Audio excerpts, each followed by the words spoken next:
ईसाई हो गए, नागालैंड में ईसाई हो गए। क्यों आप इतना अत्याचार कीजिएगा उसको कि आप ये पढ़ नहीं सकते हो, तो फिर रहेगा काहे लिए वहां पर। अब वही ईसाई आएगा सेम टेबल पे खाना खाएगा, वही कोई मुस्लिम आएगा कहेगा कोई बात नहीं, तुम किसी जाति को मस्जिद में आगे घुस गए तुम ही रहोगे, हमारा सर भी कट जाएगा तभी हम मारेंगे इनको, क्योंकि इतना अत्याचार किए हैं, इतना अत्याचार जिसका कोई हद नहीं। पानी पीने पे रोक है, कभी भी घर में आ सकते हैं, बहन बेटियों के साथ कुछ इतना अत्याचार हुआ यहाँ पे। इतिहास में बहुत सारी चीजें दब के लिखी गई, जिस वजह से भारत में विदेशी आक्रमणकारियों को एक अच्छा सा माहौल मिल गया आक्रमण करने के लिए।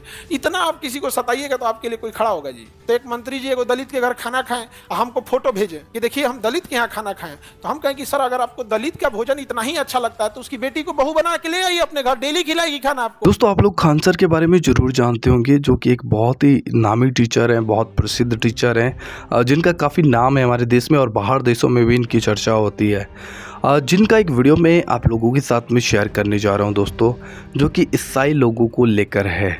अभी आप लोग जानते हैं कि हमारे देश में पिछले कुछ साल से ये मुद्दा बहुत बड़ा हो चुका है कि ईसाई लोगों का धर्म परिवर्तन करते हैं, पैसा देते हैं, लालच देते हैं, प्रलोभन देते हैं, ना जाने कितने ही आरोप मसीह लोगों के ऊपर लगाए जाते हैं। लेकिन दोस्तों इसी बीच जब ऐसे वीडियोज निकल कर आते हैं, जैसे खान सर का ये वीडियो है, तो सच में ये इन्होंने जो बात कही है सोचने वाली बात है। इन्होंने ये कहा कि ये जो लोग हैं, जो क्रिश्चियन लोग हैं, ये लोगों को आदर करते हैं और ये भेदभाव नहीं करते और एक टेबल पर बिठाकर खाना खिलाते हैं, तो कहीं ना कहीं लोग अपने पुराने धर्म को छोड़कर मसीहत में आ जाते हैं। देन इन बातों को मैं आप लोगों को इस वीडियो के थ्रू सुनाना चाहता हूं, तो पहले आप इस वीडियो को देखिए और इस वीडियो को देखने के बाद में दोस्तों आप लोग ज़रूर इस वीडियो को शेयर कीजिएगा। एंड चैनल पे आप हमारे पहली बार आए हो तो चैनल को ज़रूर आप लोग सब्सक्राइब करिए, ताकि आगे ऐसी ही वीडियो आप लोग देखते रहें और हम लोग नॉलेज पा सकें। तो देखिए इस वीडियो को। और ऐसे ही अत्याचार हमारे पूर्वोत्तर भारत में हो रहा था, चाहे नागालैंड हो, मणिपुर हो, मिजोरम हो, त्रिपुरा हो, इसलिए वहां के लोगों ने धर्म छोड़ के ईसाई धर्म अपना लिया। आज मिजोरम में 90% से ज्यादा ईसाई हो गए, नागालैंड में ईसाई हो गए। क्यों आप इतना अत्याचार कीजिएगा उसको कि आप ये पढ़ नहीं सकते हो, तो फिर रहेगा काहे लिए वहां पर।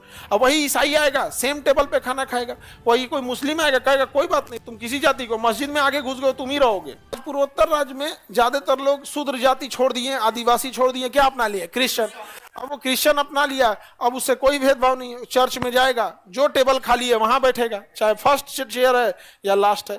खाना खाने के लिए ये नहीं है कि तुम नीचे बैठोगे, समझ में आ गया नहीं आ गया, ये सब नहीं होगा। अभी दोस्तों ये बात तो बिल्कुल सही है कि मसीहत के अंदर कभी भी कोई जाति धर्म भेदभाव ऊंच नीच काला गोरा नीला पीला ये बिल्कुल भी नहीं है, और ना किसी से नफरत की जाती है, क्योंकि सब एक है। और बाइबल यही कहती है कि हम मसीह के अंग हैं और एक अंग दूसरे अंग से कभी भी घृणा नहीं करता, कभी भी दूसरे अंग की चिंता ना करे, ऐसा नहीं हो सकता है ना। तो मसीहत एक प्रेम का प्रतीक है जो परमेश्वर के प्रेम को प्रकट करती है। इसलिए आज जब लोगों के पास में प्रभु यीशु मसीह का सुसमाचार लेकर जाते हैं, तो लोग प्रभु यीशु मसीह के प्रेम को जानते हैं, लोग प्रभु यीशु मसीह को जानते हैं और सब कुछ छोड़कर वो यीशु मसीह के पीछे आ जाते हैं। क्यों? क्योंकि बाइबल कहती है तुम सत्य को जानोगे, सत्य तुम्हें स्वतंत्र करेगा। हालांकि आप लोगों ने इस वीडियो में सुना, जो खान सर हैं उन्होंने इस बात को बोला कि लोग थक गए पुरानी चीज़ों में, जब उनके साथ इस तरीके का भेदभाव हो रहा था, जात पात और ना जाने कितनी ही चीज़ों के ऊपर उनको बांध कर रखा गया था। तो लोग बंधन से आज़ाद होना चाहते हैं, लोग छूटना चाहते हैं और उन्हें जहाँ पर फ्रीडम दिखती है वो वहाँ पर आ जाते हैं। हालांकि ये बात तो सही है, कोई व्यक्ति भाई क्यों बंधुआई में रहेगा, बिल्कुल नहीं रहेगा, क्योंकि हर एक व्यक्ति को उसका अधिकार है, संविधान भी अधिकार देता है और उसका खुद का पर्सनल अधिकार है उसके पास में कि वो क्या करेगा क्या चुनेगा, वो उसका खुद का अधिकार है। कहीं ना कहीं हमारा देश का संविधान भी हर व्यक्ति को हक देता है कि वो अपनी इच्छा से किसी भी धर्म को मान सकता है, किसी भी चीज़ पे विश्वास कर सकता है, प्रचार प्रसार कर सकता है, ये हमारे संविधान उसे अधिकार देता है बिल्कुल।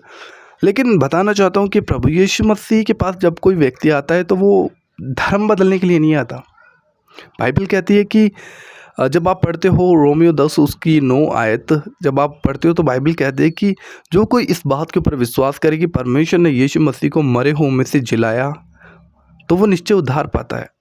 जब कोई व्यक्ति इस बात के ऊपर विश्वास करता है कि यीशु मसीह मेरे लिए मारा गाड़ा गया और मुर्दों से तीसरे दिन जी उठा, वो व्यक्ति उद्धार पाता है। और सही मायने में अगर हम मसीहत को देखें बाइबल के अकॉर्डिंग, तो मसीहत धर्म परिवर्तन नहीं है या फिर कोई संगठन, कोई संस्था या फिर कोई पंथ नहीं बोल सकते, बट हम ये बोल सकते हैं कि एक साल्वेशन का एक झुंड जिन्होंने साल्वेशन पाया, जिन्होंने उद्धार पाया और जो परमेश्वर को फॉलो करने वाले हैं। जैसे विश्वासी कहते हैं लोगों को, तो विश्वास जो प्रभु यीशु मसीह को बिना देखे उनके ऊपर विश्वास करते हैं और विश्वास करते हैं कि प्रभु यीशु मसीह मेरे लिए मारा गाड़ा गया और मुर्दों से तीसरे दिन जी उठा, और निश्चय मैं इस बात के ऊपर विश्वास करता हूँ और प्रभु यीशु मसीह आने वाला है और वो मुझे स्वर्ग में लेकर जाएगा। इसलिए वो इस बात के ऊपर विश्वास करता है और इसलिए वो विश्वास से चलना शुरू करता है प्रभु यीशु मसीह के वचन के अनुसार। तो बाइबल के अकॉर्डिंग उनको विश्वास ही कहा जाता है, लेकिन संसार ने उनको एक नाम दे रखा है क्योंकि ईसाई है। लेकिन बाइबल कहीं भी ईसाई नाम के शब्द को दिखाती नहीं है कि ईसाई ऐसा था, है बिल्कुल भी नहीं। हाँ, मसीह कहते हैं क्योंकि हम मसीह यीशु के फॉलोअर्स हैं, मसीह यीशु को हम फॉलो करते हैं, इसलिए हमें मसीह भी कहा जाता है और हमें विश्वासी भी कहा जाता है। हालांकि ऐसा कुछ भी नहीं है कि कोई भी विश्वासी प्रभु यीशु मसीह के अंदर आता है तो उसे पैसा दिया जाता है, उससे प्रलोभन दिया जाता है, लालच दिया जाता है, बिल्कुल भी नहीं। लेकिन ये बात बिल्कुल सच है कि आप जब प्रभु यीशु मसीह के पास आते हो, आपको प्रेम मिलता है, आपको भाईचारा मिलता है, आपको शांति मिलती है, आपको आपके ऊपर दया होती है ना। लोग आपके हर दुख सुख में आपके साथ में खड़े होने का प्रयास करते हैं। हालांकि ये ऐसा नहीं है कि किसी को धर्म परिवर्तन के लिए किसी को उकसाया जा रहा है, किसी को लालच दिया जा रहा है, किसी को प्रलोभन दिया जा रहा है, बिल्कुल भी नहीं। क्योंकि बाइबल कहती है कि जो कोई अपने भाई से प्रेम नहीं करता वो हत्यारा है और हत्यारे में अनंत जीवन नहीं होता। और जो लोग प्रभु यीशु मसीह को फॉलो करते हैं वो इस बात को जानते हैं कि अगर मैं यीशु मसीह के ऊपर विश्वास करता हूँ तो मैं जिस मनुष्य के साथ में रहता हूँ, जिस मनुष्य को मैं देखता हूँ, अगर उससे प्यार नहीं करता तो जिस परमेश्वर को मैंने देखा ही नहीं, क्या उससे प्यार करूँगा। और ये प्रभु ने भी कहा है कि तुम जिस मनुष्य को देखते हो अगर तुम उसी को प्यार नहीं करते तो तुमने मुझे तो देखा ही नहीं, मुझसे क्या प्यार करोगे। तो मसीहत यही है कि प्यार है, उद्धार है, परमेश्वर का एक मार्ग है जिसमें आकर आप प्रभु यीशु मसीह को पा सकते हो। आकर मतलब धर्म परिवर्तन करके नहीं, आप अपना मन परिवर्तन करके प्रभु यीशु मसीह के पास आ सकते हो। प्रभु यीशु मसीह ने ये सुसमाचार प्रचार किया था, मन फिराओ क्योंकि स्वर्ग का राज्य निकट है। उससे पहले जो यूहन्ना बपतिस्मा देने वाला आया था उन्होंने भी यही प्रचार किया था, मन फिराओ क्योंकि स्वर्ग का राज्य निकट आया। और जब यीशु मसीह गए थे स्वर्ग में तो चेलों को यही कहकर यीशु मसीह ने सुसमाचार के लिए भेजा था, जाओ लोगों के प्रचार करो, सब जातियों में प्रचार करो कि मन फिराओ क्योंकि स्वर्ग का राज्य निकट आया है और जो कोई विश्वास करे उन्हें पिता पुत्र पवित्र आत्मा के नाम से बपतिस्मा दो। तो इस सब बातें विश्वास की है और यहाँ पर किसी के ऊपर थोपा नहीं जाता विश्वास कि तुम जबरदस्ती विश्वास करो। नो, जिसको साल्वेशन चाहिए, जिसको उद्धार चाहिए, जो प्रभु यीशु मसीह को अपना उद्धार करता मानता है और जो मानता है कि हाँ यीशु मसीह मेरे लिए पापों के लिए मारा गाड़ा गया और मुर्दों से जी उठा, वही व्यक्ति उद्धार पाता है सही मायने में। और कोई व्यक्ति, मसीह व्यक्ति कभी किसी के ऊपर दबाव नहीं बनाता कि भाई हाँ तुम्हें पैसा देंगे तो मेरे ये देंगे वो देंगे और तुम ये कर लो, बिल्कुल भी ऐसा नहीं है। बहुत से लोग आरोप लगाते हैं कि ये लोग पैसा देते हैं। आप जाइए चर्च में बैठिए और आप सुनिए कि चर्च के अंदर क्या बातें होती हैं, क्या उनको सिखाया जाता है। हाँ, ये तो ज़रूर सिखाया जाता है कि आप बुराई से कैसे बचकर रह सकते हो, कैसे आप संसारिक अभिलाषाओं से बचकर रह सकते हो। हाँ, कैसे कि आप शारीरिक अभिलाषाओं से बच सकते हो, कैसे आप दूसरों के हित में खड़े हो सकते हो, ये तो ज़रूर सिखाया जाता है। लेकिन ऐसा बिल्कुल भी नहीं सिखाया जाता कि आप लोग किसी की निंदा करो, किसी की बुराई करो, किसी के ऊपर दबाव डालकर किसी को धर्म परिवर्तन करने के लिए उकसाया जाता है। ऐसा बिल्कुल भी चर्च के अंदर नहीं होता। अगर होता तो आज लोगों के पास में बहुत से सबूत होते हैं। लोग सिर्फ थ्योरी करते हैं, थ्योरी बोलते हैं, बातें बोलते हैं, लेकिन कोई उनके पास साइंटिफिक प्रूफ नहीं है कि हाँ मसीहत ऐसी है। लेकिन ये खान सर ने बिल्कुल सही बात कही कि जब कोई व्यक्ति यीशु मसीह के ऊपर विश्वास करता है तो उसे प्यार मिलता है, बिल्कुल प्यार मिलता है।